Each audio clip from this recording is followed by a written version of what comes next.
Normally when you're making a repair on the carpet, you're going to want to use the glue type tape and then heat it up with a seaman iron, but those tapes don't always give you the strongest adhesion, even though they are recommended. Then they also will tell you that the Roberts single-sided tape is not your best option because it's just sticky and it doesn't have any melting quality to it.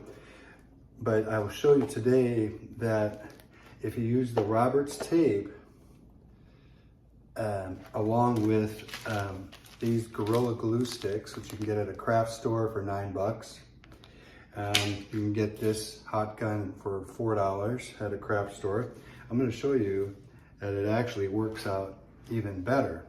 So if you take a look here and bring this down onto the ground, we'll take, for example, this is just sticky stuff right here. Nothing special about it, and by itself it won't really give you much adhesion. But if you take and you put this Gorilla Glue along it, and you've got about 45 seconds to work with it.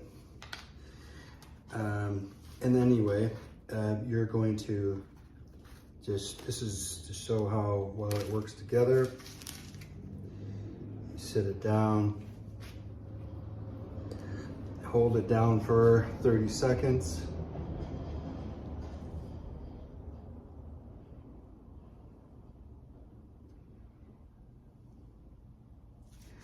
Now I'm going to stop the film and we're going to let it sit for about maybe about 5 minutes. Okay, it's been about 2 minutes, so I'm going to see how good this tape has worked with just these hot glue sticks from the Gorilla. And as you can see, it's on there. You cannot.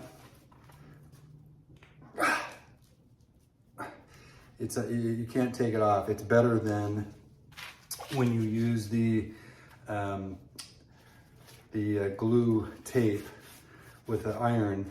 I'm not saying that this would work on a commercial basis because it just would take, you know, a couple minutes longer, maybe putting down the glue and all that. But for repairs, it'll give you a much sturdier, more stable type of carpeting area. It's just near, I don't know, it's near impossible unless you tear the tape underneath it. You cannot remove, you know, it's really on there, like really good. What happened, in my opinion, is that this Gorilla Glue has fused with the sticky part of the Roberts tape. It's literally fused to it. And that provides a very, very stable adhesion. So thank you very much. Hope it worked for you.